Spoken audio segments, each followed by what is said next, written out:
El gas natural es una chimba. Escasez posible de gas en nuestro país. ¿De escasez de gas? Y ahora nos vamos a quedar sin las tarifas para los consumidores. Está repleta hasta el tope con gas natural. Bueno, entiendo yo que no todos sienten lo mismo, pero para entender la importancia actual del gas natural debemos entender de dónde viene y por qué se volvió la opción número 1 de consumo de energía en el mundo. Además, quisiera reflexionar en algo crucial. ¿Estaría en riesgo nuestra forma de vida actual si el gas natural desapareciera? El gas natural es una mezcla de varios gases, algunos llamados hidrocarburos, tales como el metano, propano, dióxido de carbono, gases del aire y raros. Este se genera como se generan el carbón o el petróleo. Organismos vivos que vivieron hace millones de años murieron dejando capas que con el tiempo fueron siendo cubiertas por lodo, tierra y arena. Con diferentes presiones, temperaturas y diferentes tipos de materia orgánica, con el tiempo se fueron generando diferentes hidrocarburos. Entonces la pregunta que a mí me surge es: ¿cómo somos capaces de consumir humo jurásico a más o menos 300 kilómetros de la fuente más cercana? Antes de que pasemos directamente a la explicación, tenemos que entender un poquito cómo se encuentra. Antes de perforar un pozo en búsqueda de gas natural, los expertos realizan estudios geológicos para entender la composición del suelo y determinar si existen o no depósitos de gas. Este proceso combina desde análisis de rocas, el uso de sensores avanzados y tecnología sísmica para obtener imágenes detalladas de lo que se puede encontrar bajo la tierra. Si los estudios muestran una acumulación de gas en la formación rocosa adecuadas, se aprueba la siguiente fase, que se denominaría perforación exploratoria. Primero se prepara el sitio con maquinaria pesada y se instala una plataforma de perforación. Luego se perfora el pozo utilizando una broca giratoria y tuberías especiales, mientras se inyecta lodo de perforación para enfriar la broca y estabilizar el pozo. A medida que avanza la perforación, se refuerzan las paredes con tuberías de acero y cemento para evitar derrumbes. Una vez alcanzada la profundidad deseada, se realizan pruebas de flujo y mediciones para evaluar la calidad y cantidad de gas natural. Si los resultados son positivos, se instala un sistema de válvulas para iniciar la producción. De lo contrario, el pozo se sella y se abandona. Después de la instalación de los equipos de perforación y extracción, comienza la fase de producción y procesamiento del gas natural. El gas extraído se exporta a la superficie a través de tuberías y pasa por un separador que elimina impurezas como agua y arena. Luego, se comprime y deshidrata para optimizar su calidad antes de ser enviado a plantas de procesamiento, donde se eliminan componentes no deseados como dióxido de carbono y componentes azufrados. Una vez refinado, el gas natural se transporta a través de gasoductos o se licúa para su distribución en barcos y camiones. El gas natural en sí es inoloro, por eso se le añaden compuestos llamados mercaptanos. Da ese olor fuerte y desagradable parecido a huevo podrido. Ponemos huevos podridos en el sótano por donde se escapa el gas. ¿El gas se va a mezclar con el olor de los huevos?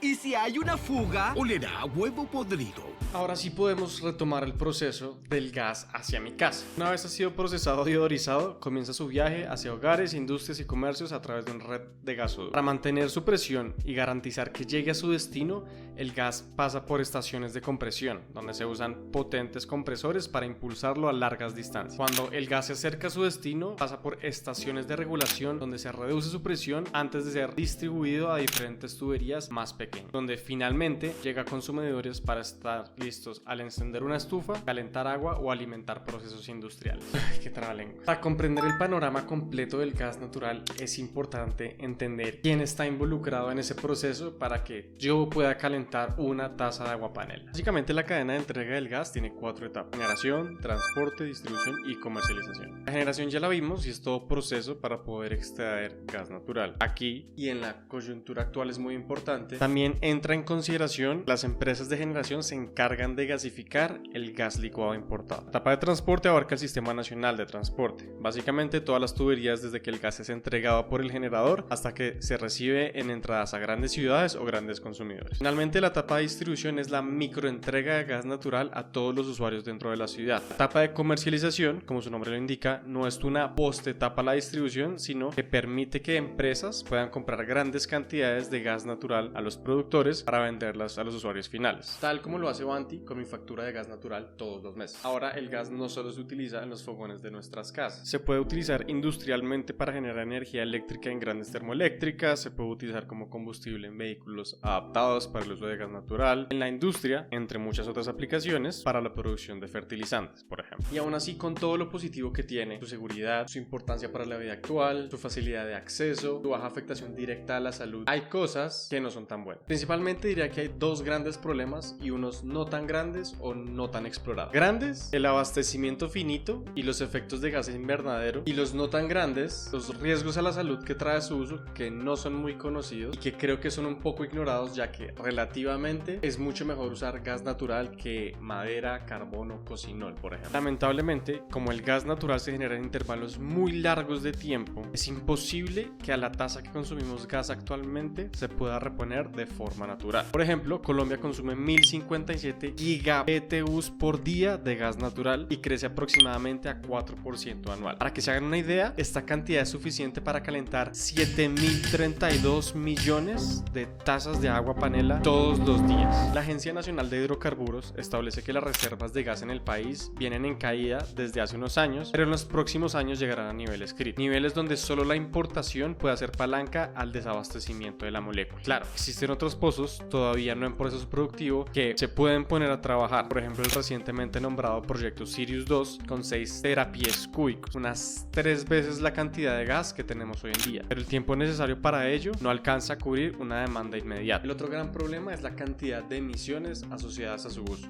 Si bien en términos comparativos el gas es muchísimo menos contaminante que el carbón o leña, existen grandes emisiones relacionadas a su uso. Para poder entender un poco qué tanto de las emisiones del mundo se genera a partir del gas natural, podemos ir a los últimos datos disponibles por la Agencia Internacional de Energía. Al gas natural se le atribuyen 21.3% de las emisiones asociadas a la producción de energía, unos 7.500 millones de toneladas de CO2 equivalente. Finalmente, un problema del que no se habla mucho es el de las fugas. El metano, principal componente del gas natural, es un gas efecto invernadero que tiene más de veces el potencial de calentamiento que lo que tiene el dióxido de carbono en sus primeros 20 años de existencia dentro de la atmósfera. Esto implica que en el corto plazo grandes cantidades de metano aportan más al calentamiento global que grandes cantidades de dióxido de carbono. La Agencia Ambiental de Protección de Estados Unidos estima que el 1% de la producción global de gas natural se escapan a la atmósfera. Ahora, sobre los problemas no tan grandes, existe una investigación elaborada en el 2022 por la Universidad de Stanford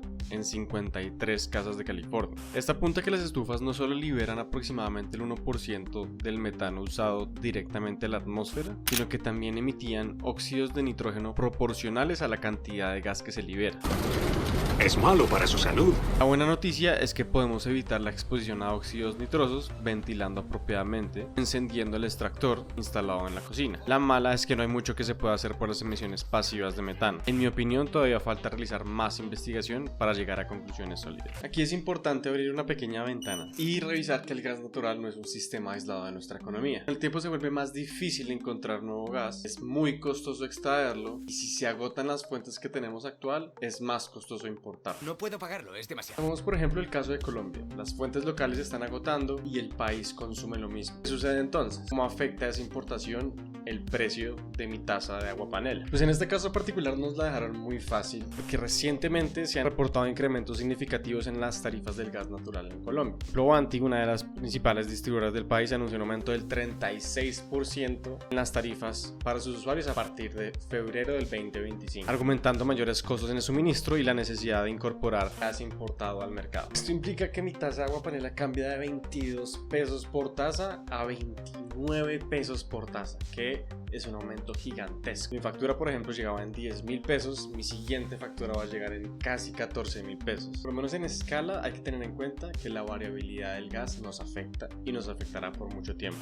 ¿Qué podemos decir? ¿Qué podemos decir? ¿Qué podemos decir?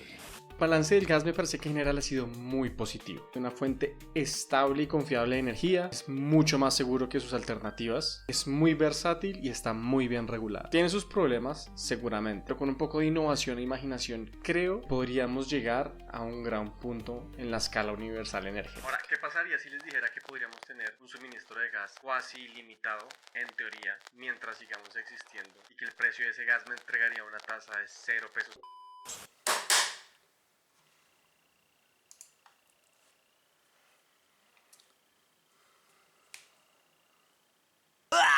¡Olor a huevo podrido!